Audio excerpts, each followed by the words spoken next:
sa suwestyon ng isang namamahala ng 500 pesos worth of Noche Buena. Ang tanong ng iilan, saan magkakasya ang 500 pesos nyo? Pang spaghetti lang yun, wala pang rekado. Lahat ng mamamayan ay sunod-sunod ang pagre-reklamo. Tama nga naman sila, saan naman naabot ang 500 nyo? Sabi nga ng kapatid ko, buti pang mga bilihin ay na nagmamahal. Yung iba dyan, parang walang pakiramdam. Hoy, nandito ako. Welcome. Ayon sa balita, ay may bagyong paparating sa ating bansa.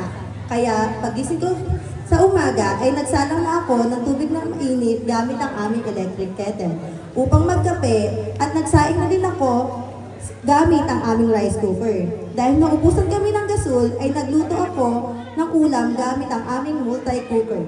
Upang makapag-almusal ay ininit ko na rin ang aming natirang pandesal sa oven toaster dahil masarap magkape at magpandesal habang umuulan.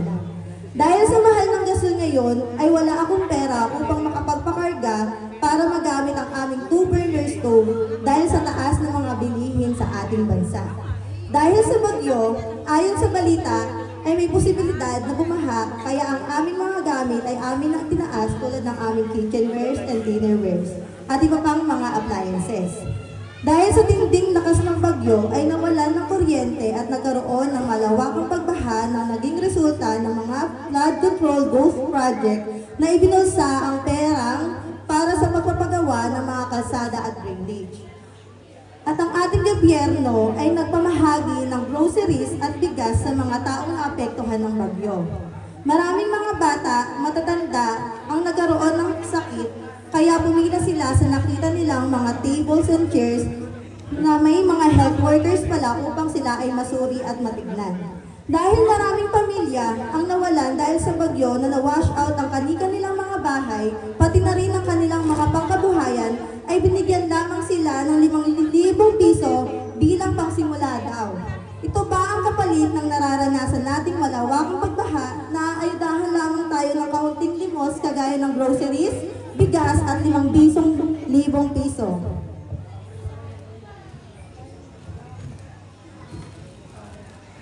Ayudahan lamang tayo ng 5,000 piso kapalit ng mga milyong-milyong pera na ninanakaw ng mga buwayang politiko na para matakpan lamang ang kanilang mga ghost project. Bilang isang Pilipino, dapat tayong matuto at mag-isip ng mga tamang taong iluluklok natin sa ating gobyerno upang magkaroon tayo ng isang bansang malinis at payapa. Maraming salamat po. Cruz. Ready na ba kayo para sa Kwento Mo Challenge? Ang Kwento Mo Challenge natin ngayon ay patungkol sa hot issue na kinakaharap ng ating pamahalaan na may pamagat na sa dulo ko na lang sasabihin. Ang issue ng pamahalaan ay kasing init ng kumukulong tubig mula sa electric kettle. Parang binuhusan ng mainit na tubig ang mga taong nasangkot sa flood control project. Para silang mga niluluto sa rice cooker sa Senado, kasama ng mga congressman sa multi-cooker sa hot issue na ito. Ang issue ng korupsyon ay hindi na nagbago sa lipunan. Paulit-ulit na lang itong iniinit na topic sa loob ng oven toaster. Ang mga taong sangkot ay hindi na malaman kung nagsasabi ng totoo o hindi.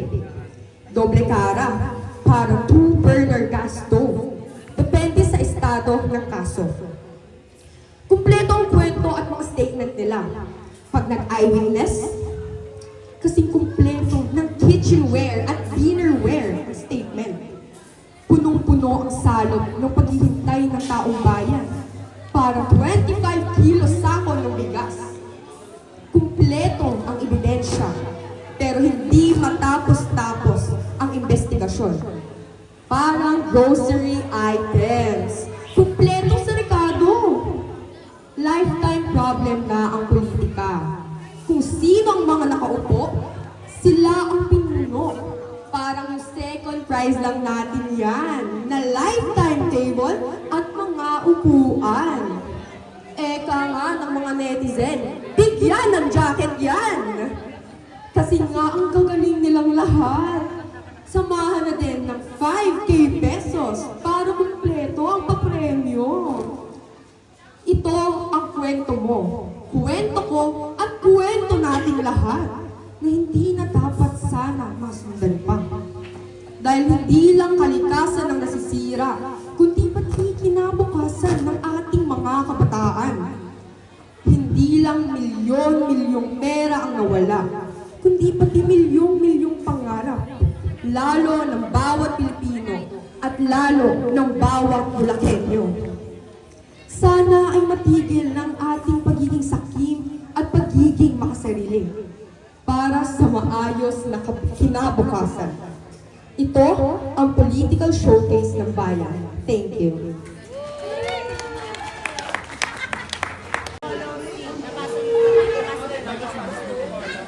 ₱5,000. Sa gitna ng maliit na barong-barong sa gilid ng riles, tahimik na nakatitig si Aling Yoli sa sobre na naglalaman ng 5K na cash. Tulong mula sa isang NGO matapos silang masunugan. Sa labas, ramdam ang init hindi lang ng araw, kundi ng bigat ng buhay sa panahong mahal ang bilihin, mababa ang sahod at kulang ang tulong ng gobyerno. Pinag-isipan niya kung paano pagkakasyahin ang pera. Sa listahan ng donasyon, may dumating na 10-cup rice cooker, multi-cooker, oven toaster, burner gas stove, electric kettle, at kumpletong kitchen dinnerware. Mayroon din konting groceries at isang sako ng 25 kilos na bigas. Parang pangarap para sa isang pamilyang dati isang beses lang kung kumain sa isang araw. Ngunit ang pinakamahalaga sa lahat ay ang lifetime table na may 6 chair. Dati, sa sahig lang sila kumakain. Ngayon, may mesa na. Simbolo ng dignidad na matagal nang ipinagkait sa mahihirap. Isang gabi, habang ginagamit ni Yoli ang multi-cooker para magluto ng lugaw, napaiyak siya. Hindi dahil sa hirap, kundi dahil sa balita sa radyo. Panibagong taas presyo ng bigas, panibagong pangakong napako. Napagtanto niya na hindi sapat ang tulong kung hindi nagbabago ang sistema. Kinabukasan, ginamit niya ang oven toaster para gumawa ng tinapay na ibebenta sa komunidad. Sa tulong ng burner gas stove at electric kettle, nagsimula siyang magtinda ng almusal. Unti-unti, ang 5K na cash ay naging puhunan, hindi lang pantawid gutom. Ang kwentong ito ay nag-iiwan ng aral na sa panahon na puno ng krisis, korupsyon, at kawalan ng malasakit, hindi lang ayuda ang kailangan ng Pilipino, kundi pagkakataon. Dahil kahit konti ang puhunan, kapag sinabayan ng sipag, pag-asa, at malasakit sa kapwa, may pag-asang umangat. Hindi man mabilis, pero posible. Ang Pasko ng Aling Tess. Sa Pulilan, Bulacan, nakabala si Aling Tess sa paghanda para sa Pasko. Maaga pa lang, inilabas na niya ang kanyang kitchenware, inilatag sa lifetime table at nilinis ang electric kettle, rice cooker at gas stove, pati na rin ang kanyang oven. Gusto niya maging espesyal ang araw dahil darating ang mga anak niyang matagal na niyang hindi nakakasama.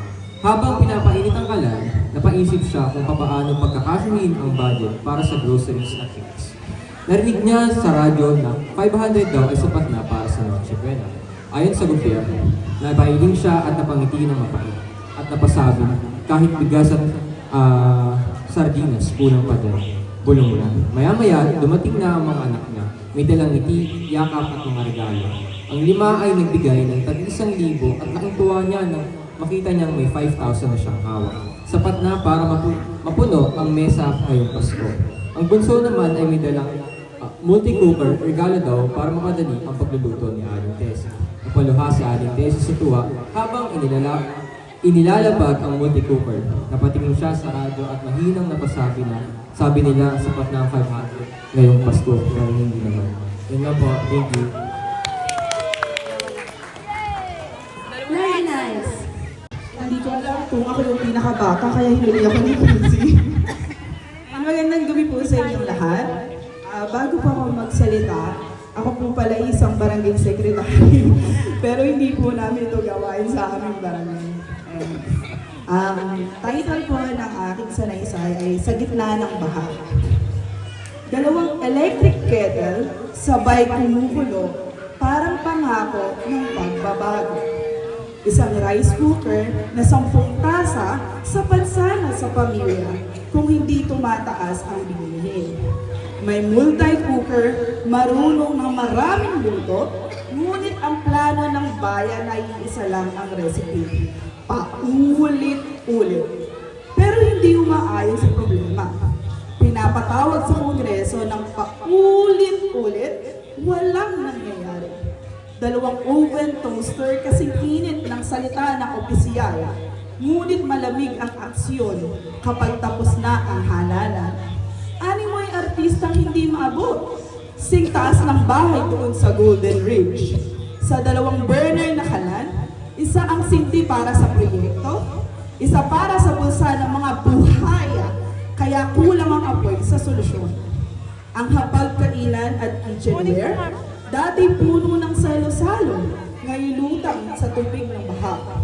Ang groceries at tig 25 kilo na bigas, isang gabi lang, naging tulong pero panandalian. Kay Maring LV at Paring Dior napunta. May mesa at 6 na silya, kung saan pinaplano ang pondo. Ngunit kulang ang upuan para sa boses ng mamamayan na inaalok tulad ng hagonoy. 2 5K ang nakalaan, isa sa relief. Ang laman ay spaghetti at corned beef. Ididiin ng 500 para sa Noche Buena, walang awang ginigiit nagkasya sa 4 o 5 miyembro ng pamilya. At isa sa kanilang pamilya para maihain lechon. Tanong ng bayan, alin ang tunay na lunas? Aral? Hindi kulang ang pondo kung hindi sa mga bulsa ng mga buhaya na pupunta. Ang baha ay hindi lang tubig. Ito'y resulta ng sistema hindi umaagos ng tama. Talaga nga bang naiba na? Salamat po. Next! Saan ba nahinto ka? Oh, ready? Makinig kayo. Sa umaga, pag-isip ko ay dumiretso ako sa kusina upang mag-init ng tubig sa aming gabi. Pagkatapos ay nagsain si mama ng bigas sa aming rice cooker. Pagkatapos ay nag-steam si nanay ng siomay sa aming multi-cooker. At nang mapansin ko may tirang tinapay sa aming lifetime table, ay agad kong pinainit sa oven toaster.